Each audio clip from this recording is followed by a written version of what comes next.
अस्सलाम वालेकुम स्टूडेंट। आज हमारी फार्मास्यूटी की क्लास है और आज हम एक नए मेथड पढ़ेंगे जिसका नाम है डेसिकेशन। डेसिकेशन ये एक ऐसा प्रोसेस होता है जिसके अंदर हम किसी भी मटेरियल को सुखाते हैं, यानी हम इसको कहते हैं this is a drying procedure which is widely used in pharmacy to remove the water from the product. किसी भी प्रोडक्ट में से वाटर को रिमूव करने के लिए जो हम मेथड यूज़ करते हैं उसको कहते हैं डेसिकेशन। हम इसके लिए यूज़ करते हैं डेसिकेटर। जैसे आपको डायग्राम में नज़र आ रहा होगा कि ये जो ग्लास से बना हुआ एक apparatus है, ये कहलाते हैं डेसिकेटर। अब इसके अंदर अगर आप देखो तो नीचे एक जाल लगा हुआ है वाइट कलर का। इस वाइट कलर के जाल को हम शेल्फ बोलते हैं। जो भी आपका प्रोडक्ट है आप इसको यहाँ रखोगे और इस जाल के नीचे, शेल्फ के नीचे आप सिलिका जेल रखोगे, क्योंकि सिलिका जेल क्या करता है, वो मॉइस्चर को एब्ज़ॉर्ब करता है। जो भी आपका प्रोडक्ट है वो आप शेल्फ के ऊपर रखोगे और उसके बाद आप नीचे सिलिका जेल रखोगे और ऊपर से इसका जो कैप है वो बंद कर दोगे। उसके बाद आप इसको 24 घंटे बाद जब देखोगे तो उसके अंदर उसमें से सारा मॉइस्चर एब्ज़ॉर्ब हुआ होगा। अब सवाल ये है कि हमें कैसे पता चलेगा कि मॉइस्चर एब्ज़ॉर्ब हुआ है या नहीं हुआ है? तो इसका हम एक्सपेरिमेंट इस तरह करते हैं कि जो भी मटेरियल है पहले आप उसको बैलेंस पे रखते हो और बैलेंस रखने के बाद उसका वेट करते हो। फिर 24 घंटे बाद डेसिकेटर से या 24 घंटे या 2 घंटे, 3 घंटे इस तरह आप निकालने के बाद वेट करते हो तो आपको पता चल जाता है कि उसका वेट कम हो जाता है, क्योंकि उस प्रोडक्ट में से सारा जो मॉइस्चर है वो सिलिका जेल ने एब्ज़ॉर्ब कर लिया होता है। तो यहाँ पर लिखा है डेसिकेटर के बारे में, a desiccator is a heavy glass or plastic container, यानी ये शीशे से बना होगा या प्लास्टिक से बना होगा, used in a practical chemistry, और केमिस्ट्री के प्रैक्टिकल में या जो भी आपके पास फार्मास्यूटिक्स के लैब्स वगैरह में ये होते हैं, for keeping small amount of material to dry.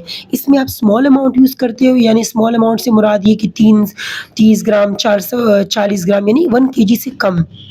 The material is placed on the shelf in drying agent or desiccant such dry silica gel is placed below the shelf। जैसे मैंने आपको समझाया कि जो जाल है वो आपके पास शेल्फ कहलाता है, इसके ऊपर आप अपना प्रोडक्ट रखते हो और उसके नीचे आप सिलिका जेल रखते हो।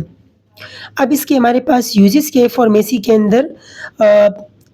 By using desiccations, the stability of pharmaceutical product enhance।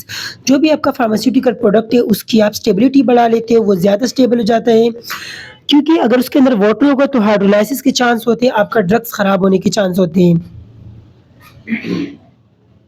Desiccation is the famous process of drying. ये ड्राइंग का एक प्रोसेस है। All the hygroscopic drugs are dry through desiccation process. Hygroscopic drugs वो drugs होते हैं जो अगर आप उसको ओपन एनवायरनमेंट में रखते हो तो वो मॉइस्चर एब्ज़ॉर्ब करते हैं। तो जितनी भी हाइग्रोस्कोपिक ड्रग्स है उसको हम डेसिकेशन प्रोसेस से गुज़ारते हैं। जैसे अगर मैं आपको एग्ज़ाम्पल दे दूँ कि आपके पास जितनी भी मेडिसिन्स आती है बॉटल्स के अंदर और उसके अंदर एक छोटा-सा एक थैली होती है जिसको हम सिलिका जेल बोलते हैं। उस सिलिका जेल क्या करती है कि वो उस कंटेनर के अंदर जो भी आपका प्लास्टिक का बॉटल है या शीशे का बॉटल है, उसके अंदर जो मॉइस्चर है उसको कंट्रोल करता है। यानी वो तमाम मॉइस्चर को एब्ज़ॉर्ब करते हैं ताकि वो मॉइस्चर कहीं ड्रग्स की स्टेबिलिटी के ऊपर इफ़ेक्ट ना करें। इसी तरीके से एक और मेथड है जिसकी हम थोड़ी-सी इंट्रोडक्शन करते हैं, बाकी डिटेल नेक्स्ट क्लास में पढ़ेंगे, जिसका नाम है distillation. Distillation is a method which is used to separate different chemical substance on the basis of their volatility.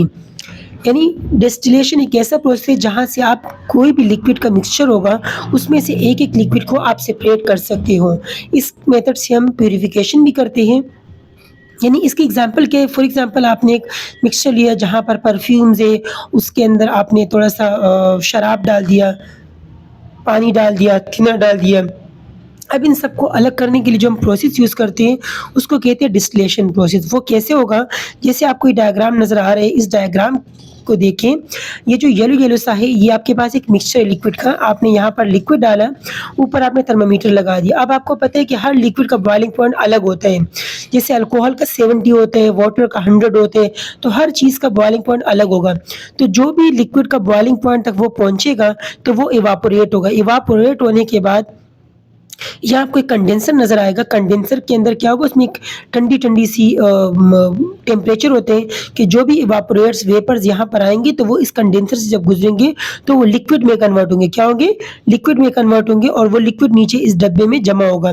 तो इससे आपको ये पता चलेगा कि अगर 70 टेम्परेचर पे जो लिक्विड निकला वो अल्कोहल है, फिर 80 पे जो निकलेगा वो एक अलग लिक्विड होगा, फिर जो 100 पे निकलेगा वो वाटर होगा। तो डिस्टिलेशन प्रोसेस के बारे में आपको सिर्फ़ ये पता होना चाहिए कि डिस्टिलेशन एक ऐसा प्रोसेस है जिसकी मदद से हम लिक्विड ऑफ मिक्सचर यानी जो भी मिक्सचर होगा लिक्विड का उसको अलग करते हैं और प्यूरिफिकेशन के लिए हम इस मेथड को यूज़ करते हैं। तो ये हमारा आज का टॉपिक था। उम्मीद है आप सबको समझ आ गया होगा। नेक्स्ट क्लास में हम डिस्टिलेशन की डिटेल पढ़ेंगे।